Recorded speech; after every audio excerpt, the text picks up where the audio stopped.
제가 정책 포럼 저희 센터에서 하기로 했을 때 저희 센터장님께 받았던 어떤 요청은 누구나 알기 쉽게 재미있게 이렇게 좀 설명을 해줬으면 좋겠다라고 말씀을 주셨는데 뭐 촬영도 하고 또 이제 참석하시는 분들의 어떤 격이나 이런 것들을 좀 종합적으로 고려하다 보니 시움과 어떤 논의를 해야 되는 주제의 사이에서 조금 갈등이 많았습니다. 그래서 그런 부분이 좀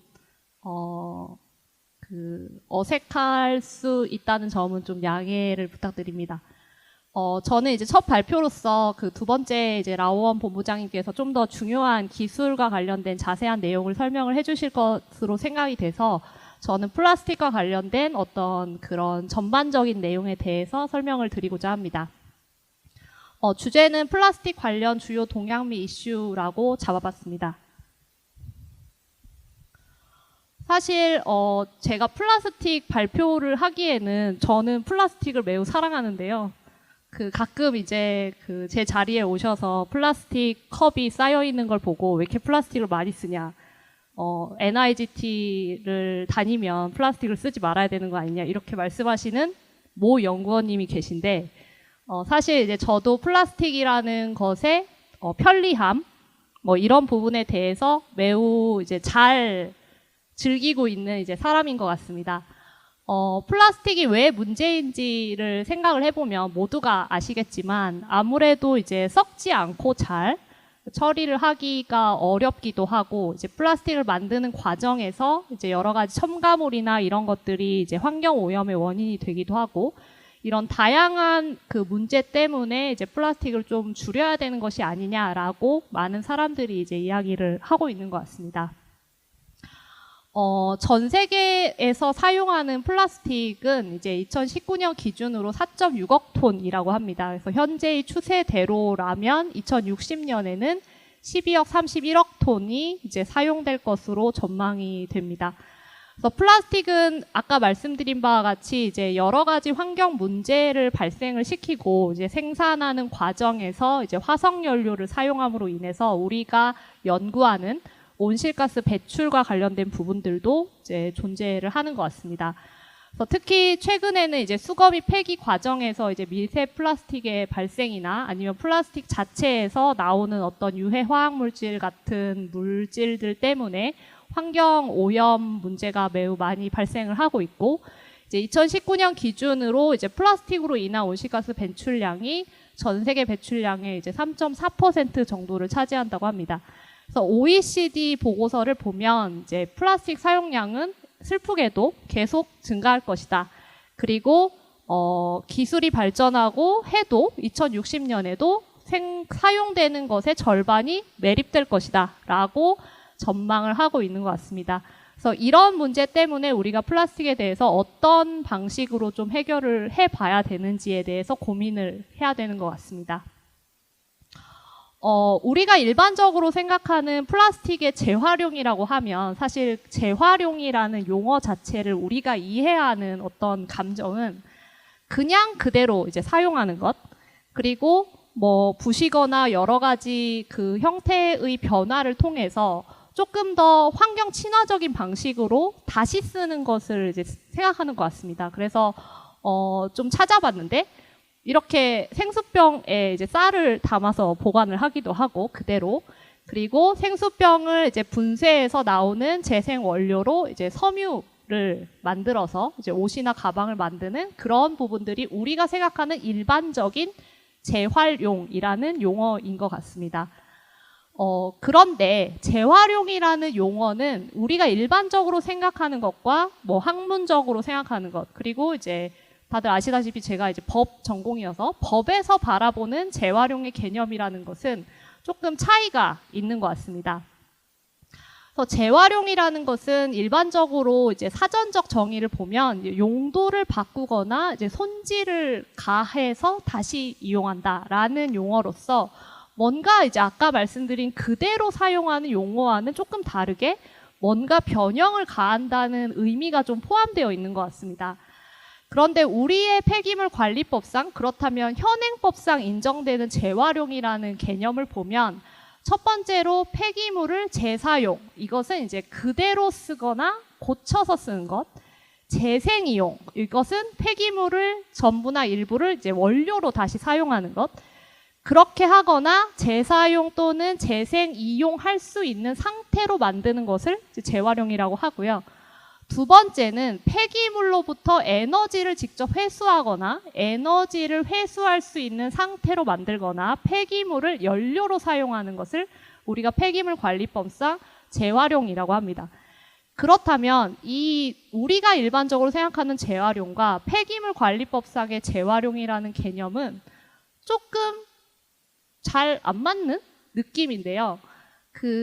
보시면 좀 더 넓은 범위, 그러니까 우리가 일반적으로 생각하는 다시 쓰는 것과 뭔가 원료로서 사용하는 것 외에 폐기물을 태우거나 아니면 폐기물로 뭐 연료를 다시 만들거나 이런 활동들을 우리 법상 재활용의 개념으로 봄으로써 법적으로는 이제 허용을 하고 있다는 얘기죠.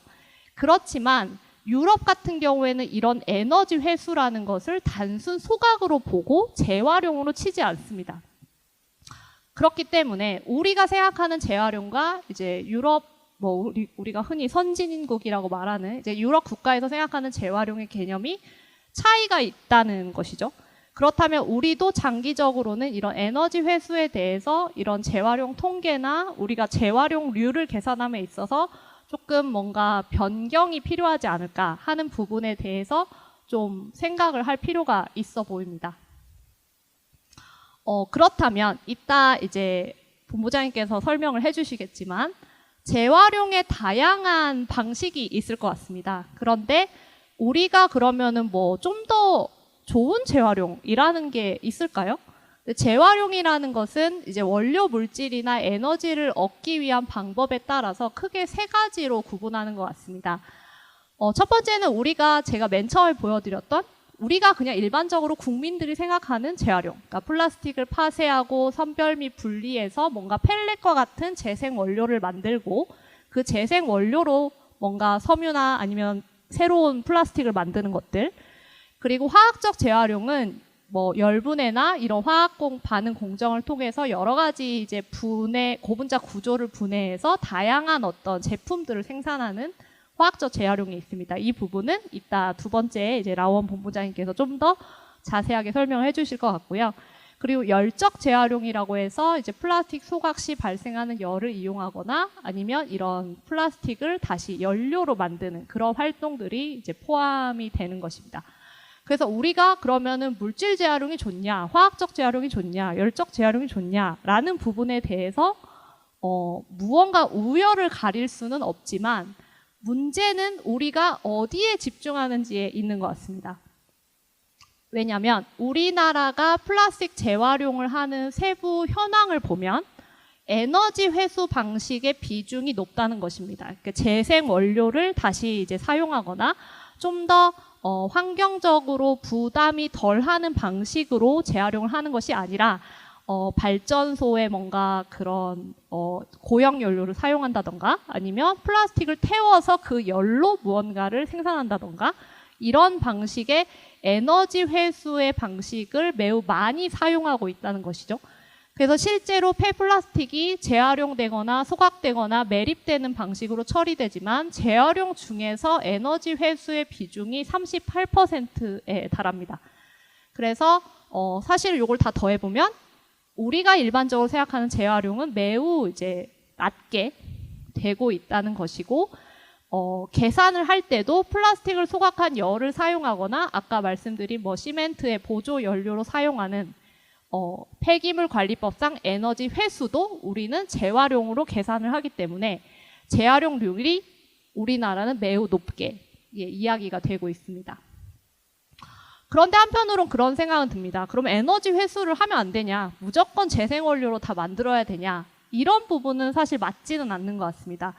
왜냐하면 우리가 생각하는 재활용을 할 수 있는 것들은 사실 많지 않거든요. 왜냐하면 복합 재질이나 아니면 플라스틱이 오염되었을 경우에는 그런 물질 재활용이 어렵기 때문에 에너지 재활용이나 이제 화학적 재활용으로 처리를 할 수밖에 없는 상황입니다. 그래서 폐플라스틱을 이제 소각을 해서 열원으로 사용하거나 아니면 이런 여러 가지 물질들을 고형 연료로 만드는 그런 에너지 재활용의 방식도 필요하고, 특히 이제 최근에는 시멘트 업계에서 이제 유연탄 대신 연료로 사용하고자 하는 그런 이제 수요가 상당히 많은 상황입니다. 그리고 이제 폐플라스틱의 여러 가지 변화를 일으켜서 이제 다양한 제품을 생산하는 화학적 재활용이 최근에는 이제 확대가 되고 있고 기술 발전도 매우 이제 되고 있는 것으로 알고 있습니다. 근데 이제 최근에 뭔가 환경과 관련된 문헌을 보면 이런 그 화학적 재활용 과정에서 이제 에너지를 또 많이 사용하고 또 플라스틱을 분해하는 과정에서 이제 오염물질이 발생할 수 있는 그런 문제들도 분명히 이제 존재를 하는 것 같습니다. 그렇다면 해외는 어떻게 하고 있는지를 이제 살펴보면, 일회용 플라스틱의 사용 자체를 금지하는 추세로 보입니다. 그래서 영국이나 이제 프랑스 같은 그 해외 국가들은 이제 탈플라스틱을 하기 위해서 일회용 플라스틱을 아예 사용을 금지하는 정책을 적극적으로 추진을 하고 있습니다. 그래서 이제 프랑스 같은 경우에는 2021년부터 25년까지 이제 품목을 단계적으로 설정해서 21년에는 뭐, 22년은 뭐, 23년은 뭐 이런 식으로 사용 금지를 점차 이제 확대를 하고 있습니다. 그래서 21년부터는 이제 빨대, 식기, 음료 스틱, 일회용 컵 뚜껑을 식당에서 제공을 할 수 없고, 22년부터는 이제 1.5kg 미만의 채소와 과일을 판매할 때 플라스틱 포장을 할 수 없습니다. 그래서 보면 그 기사를 제가 가져왔는데요. 이제 프랑스 맥도날드에만 있는 그 감자튀김 통입니다. 그래서 이거를 이제 고무 용기로 만들어서 지금 프랑스에서는 쓰고 있고요. 왜냐하면 이제 2023년부터 패스트푸드 체인점에서 일회용기 사용을 금지했기 때문입니다. 그리고 영국 같은 경우에도 플라스틱 사용 금지 대상을 점차 확대하고, 이제 최근에는 물티슈가 이제 플라스틱이 포함되어 있기 때문에 물티슈를 사용을 금지하는 법안이 현재 이제 발의될 예정입니다. 이제 정부에서 발표를 했고요. 이런 법안을 발의를 하겠다. 그래서 사용 금지 대상은 2020년에 빨대, 면봉에서 2023년에는 접시, 쟁반, 식기 같은 여러 가지 대상으로 점차 확대를 하고 있는 그런 추세입니다. 그래서 오른쪽에 보시면 이것은 이제 과일을 쌀 때 종이로 포장을 한 그런 예시라고 볼 수 있고요. 그러면 이제 사용 금지라는 방식도 취하지만 이제 무엇보다도 돈도 좀 강력한 정책 수단이라고 볼 수 있겠죠. 그래서 플라스틱에 대한 세금을 부과하기도 합니다. 그래서 EU 같은 경우에는 재활용이 불가능한 플라스틱 폐기물에 대해서 세금을 부과하는 이제 플라스틱세를 도입을 했습니다. 뭐 이것은 뭐 EU가 직접 그 세금을 징수한다기보다는 회원국에게 재활용이 불가능한 플라스틱의 일정 양마다 이제 0.8유로를 부과해서 EU에 납부하도록 되어 있습니다. 그 회원국들이. 그래서 이제 어떻게 운영을 할지는 회원국들이 재량으로 결정을 하지만 연간 재활용되지 않은 폐기물 기준으로 그 금액을 산정을 해서 EU에 이제 회원국이 납부를 하게 되어 있습니다. 영국 같은 경우에는 22년 4월부터 이제 플라스틱 포장재세를 이제 부과를 해서 포장재의 생산과 공급 과정에서 이제 일정 비율 이상 재생 원료를 사용하지 않았을 경우에 이제 세금을 부과하게 됩니다. 그래서 30% 미만으로 재생 원료를 포함하고 있는 포장재에 대해서 이제 1톤당 210파운드를 부과하는 그런 세금 제도를 운영을 하고 있습니다. 한편 이런 주요국들은 이제 사용 금지나 이런 세금 같은 다양한 제도를 통해 플라스틱의 사용을 이제 억제하는 정책을 취하고 있는데요.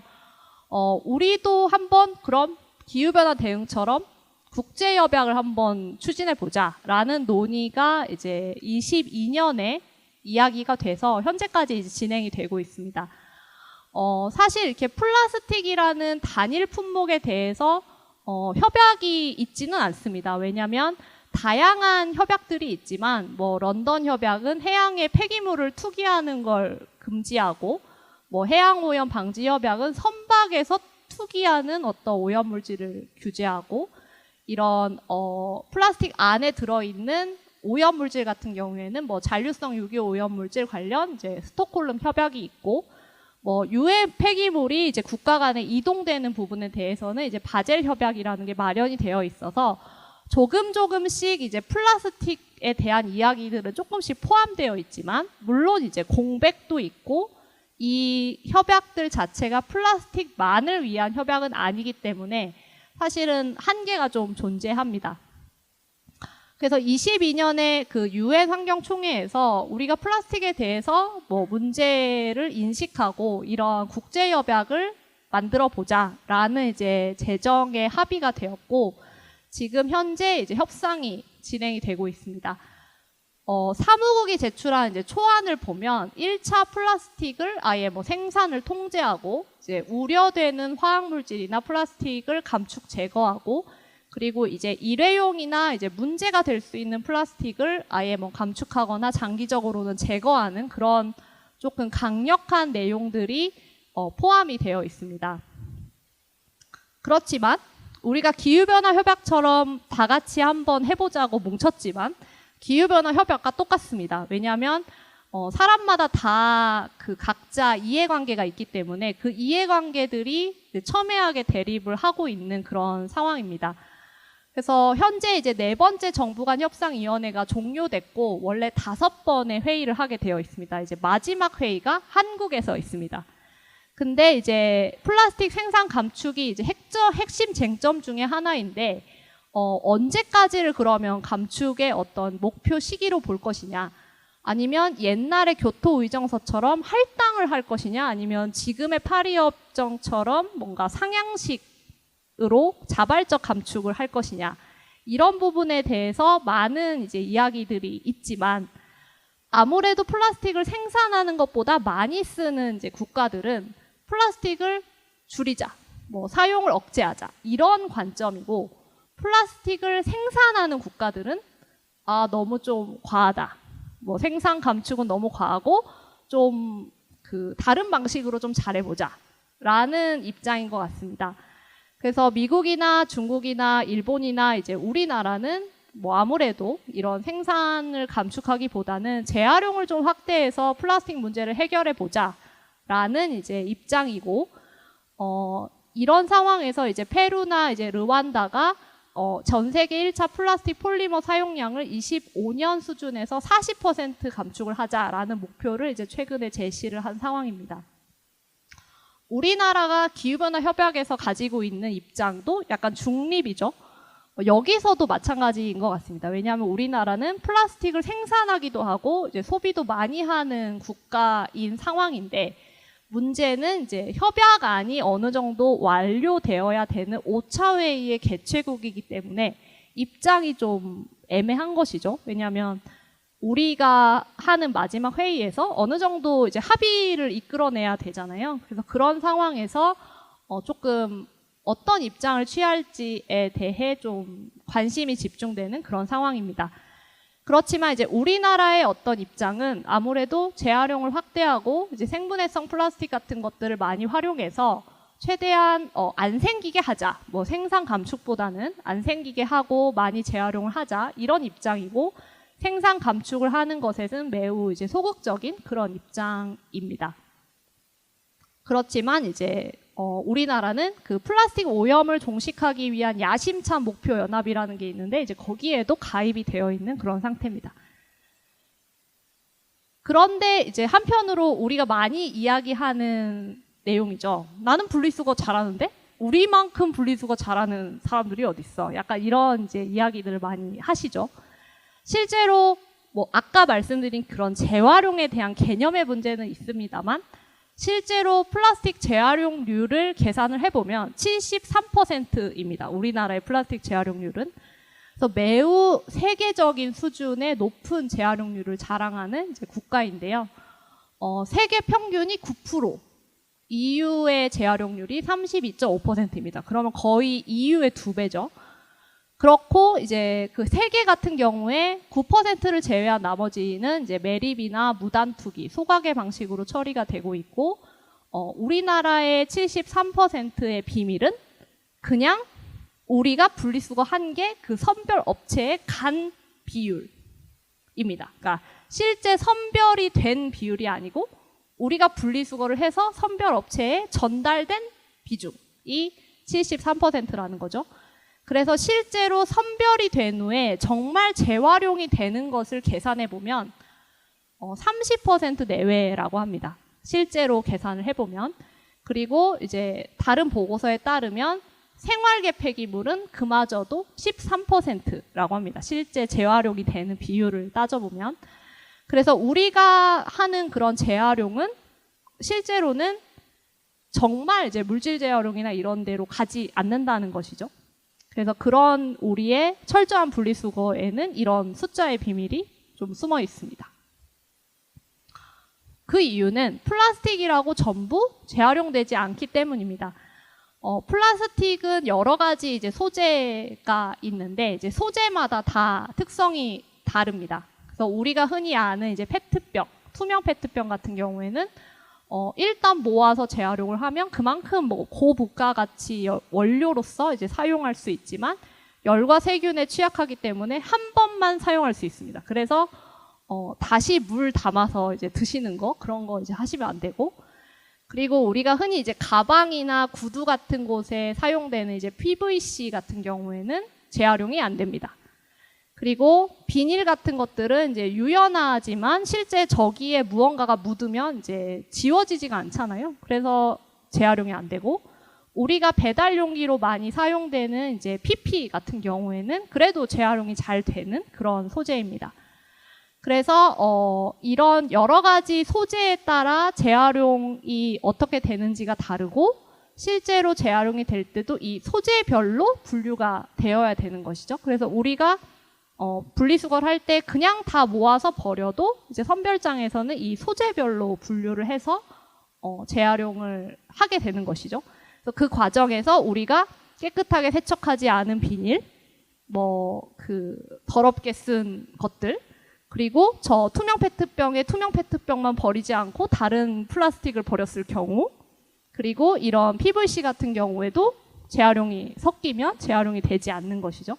그래서 우리가 플라스틱이라고 생각하는 여러 것들은 결국은 이런 소재별로 재활용을 할 수 있는 게 다르고, 또 우리가 6개의 소재 외에 복합 소재 같은 것들은 이제 other라고 표시된 소재들이 있습니다. 그래서 이런 그 복합 재질이 매우 폐기물 중에서도 이제 많은 비중을 차지하는데요. 이제 이런 부분들은 씻어서 분리 배출하더라도 이제 물질 재활용은 되지 않고 이제 소각이나 이런 방식을 통해 재활용이 되고 있는 그런 실정입니다. 그래서 최근에는 좀 얘기가 많이 달라졌지만 이런 기사가 나왔었습니다. 나는 왜 열심히 씻은 거니? 햇반 용기를 버리면서 열심히 씻었는데 재활용이 되지 않는다는데 어떻게 된 거냐? 이런 이제 기사들도 상당히 많이 나온 그런 상황입니다. 그리고 이제 우리가 앞에서 말씀드린 그런 재활용이 잘 되는 소재로 만들어진 플라스틱이라고 하더라도 재활용이 어려울 수 있습니다. 예를 들어 색깔이 저렇게 화려한 경우 재활용이 잘 안 됩니다. 복합 재질인 경우, 아까 other는 좀 어렵다고 말씀드렸죠. 그리고 이제 병에 직접적으로 인쇄한 경우, 이런 경우도 잘 안 됩니다. 그리고 화장품처럼 플라스틱 위에 금속이 이렇게 섞여 있는 경우, 그런 경우도 잘 재활용이 안 됩니다.